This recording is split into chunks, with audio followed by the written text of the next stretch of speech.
significant other, midwife, birth doula, midwife assistant, videographer, photographer, pets, siblings, other family members, friends, all possible people that you could have in your birth space when you are going to deliver your baby. However, I am planning on having a home birth, and there's only so much space in the bedroom where I plan on delivering my baby. So I want to make sure that I don't create this environment that's super chaotic and loud and buzzing with excitement. I would rather have a more peaceful and calm environment for my birth space.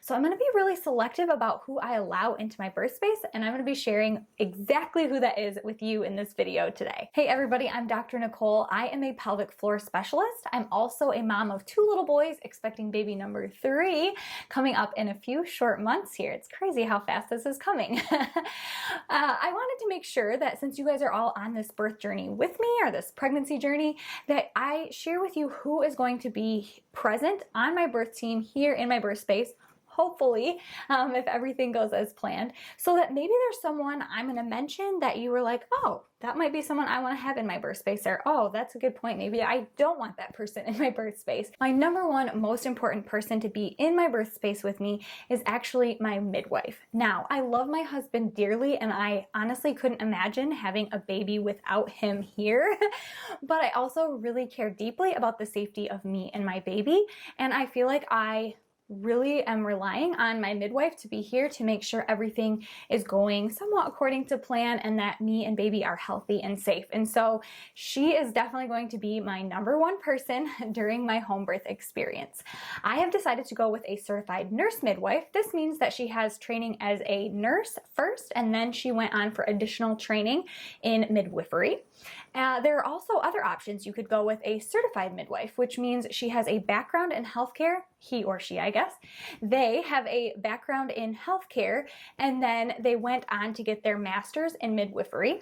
You could also go with a certified professional midwife, which has not necessarily any background in healthcare as a healthcare professional, but they've just been trained in midwifery and they are licensed. So they have gone through certain qualifications or testing to make sure that they have a base of knowledge about midwifery, and a lot of their training has to do with birth centers and home births, and a little bit less of hospital births, which you might see with the other 2 types of midwives. And your last midwife option would be going with a traditional midwife, and these midwives don't necessarily have any specific licensure or certification.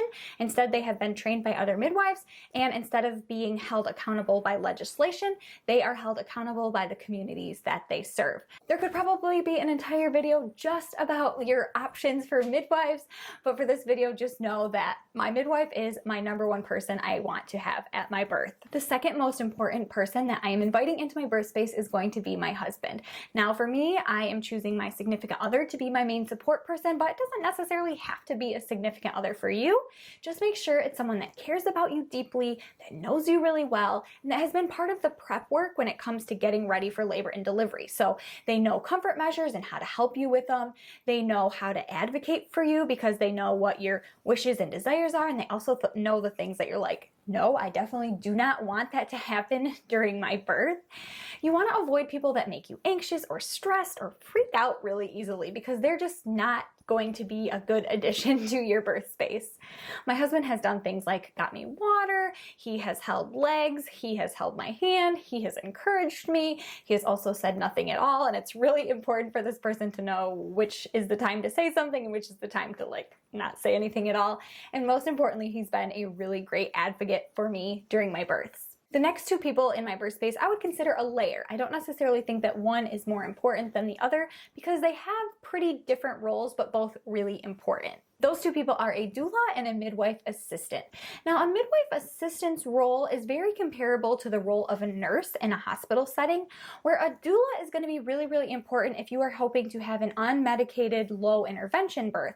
And if you're planning a home birth like I am, most likely medication and those kind of things are not an option for you. So a doula really does play a very important role. The midwife assistant is really there to support the midwife and help out with any medical things that need to be happening during the birth. So for example, during my last home birth, the midwife assistant was taking my blood pressure and vitals. Mostly they did that when they first got there, and then after baby was born to make sure everything was stable. Also some fetal monitoring to just check for baby's heartbeat intermittently throughout the birthing process. She was also helping to prep the environment and clean up the environment after. And most importantly, she's there to be a second pair of hands for the midwife if something were to go south. So if me or the baby had something medically happen and we needed resuscitation, or we needed to get into an ambulance or get to the hospital really quickly, she would be the extra set of hands that knows exactly what is supposed to be happening and or isn't happening during the birth or after the birth, and she is going to help the midwife make sure everyone stays safe and healthy. A doula's role during birth, as you may have already seen in my video all about doulas, which I'll put above and in the description below, is really to make sure that me and my husband are really taken care of during the birthing process. So if we need things like food and water, she's going to make sure we have those things. If I need like physical help managing pain, she'll either be, pushing on my sacrum or lifting my belly with a rebozo, or helping my husband to do some of those comfort measures for me. She's also going to remind me of things that I can do to protect my pelvic floor during the birthing process. Mandy's actually new to my birth team. I've never worked with her before, but she's very, very educated and passionate about the pelvic floor, just like I am.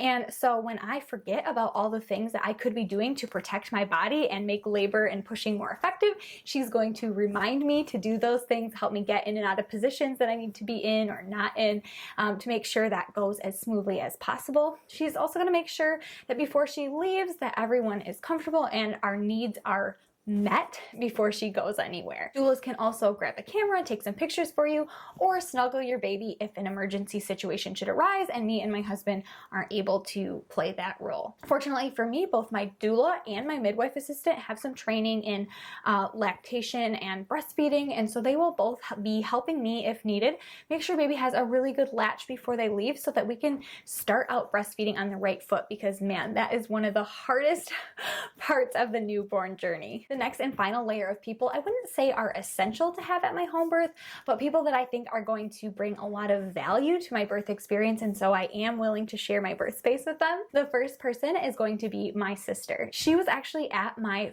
last home birth, my first home birth with my son Isaiah, and not only was she an extra pair of hands to hold my hand, hold my legs, hold my camera, she was also there to encourage me, to celebrate with me, and honestly be a part of one of the most life-changing experiences that I will ever go through as a woman and as a mom. And so having her there was just amazing.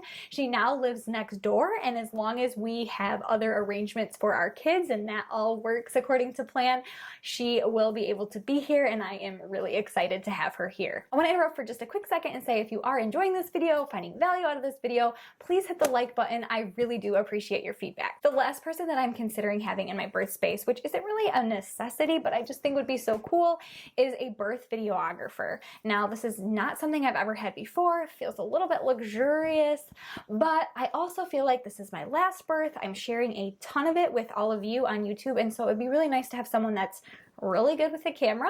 The batteries aren't going to run out and it's going to capture it in a way that I feel is modest enough to share with all of you on YouTube. So that is definitely someone I'm considering. One thing I am making sure of when I interview potential candidates to video this is that they are willing to help me keep a calm, peaceful environment. They're not going to be loud or demanding, like, we need these lights, or like, you got to move this way. Like, they're just going to be a fly on the wall, kind of capturing the whole experience. So y'all will know if I decide to hire a videographer, and definitely be seeing some of the benefit of having that person in the room with me if we decide to go that route. People that definitely could be in my birth space, but I have chosen not to have in my birth space, is everything goes according to plan, are my children. So at that time, I'll have a 4-year-old and a 2-year-old, and while I have mixed feelings about them seeing the whole birth experience, I think it would be really hard for me to turn off my mom brain and my caregiver brain.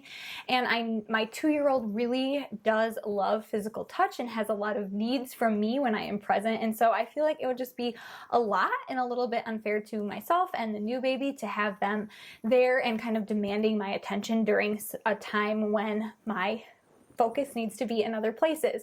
So thankfully I have 2 family members that live within a quarter mile of me, and so hopefully it should be no problem to have one of them come and take the kids and then be able to bring them back shortly after the birth so that they can bond with all of us when me and my husband and the new baby are ready for that. I'm also not planning to have additional family or friends in the room with me during my laboring process. It's not wrong to have these people in the room with you. Just for me, what I envision is a calm, peaceful birth space, and I want to make sure that I don't have too many people, that it increases my stress level, because I know that will affect my ability to move through the laboring process, and I want that to go as smoothly as possible. So you choose what's right for you, if you feel like you want all those people there with you, or if you feel like that might stress you out and you want them to come after baby is born. I would love to hear in the comments who you are planning to have in your birth space. It's always interesting to see who brings comfort to people and who maybe stresses some people out a little bit.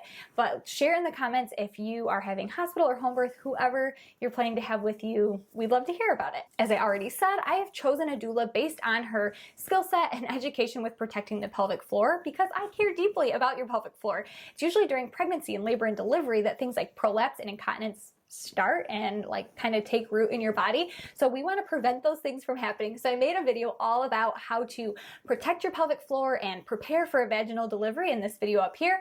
Check that out if that is something that you want to do for your labor and delivery and pregnancy. Otherwise, thanks so much for watching this video, and I will see you all in the next one.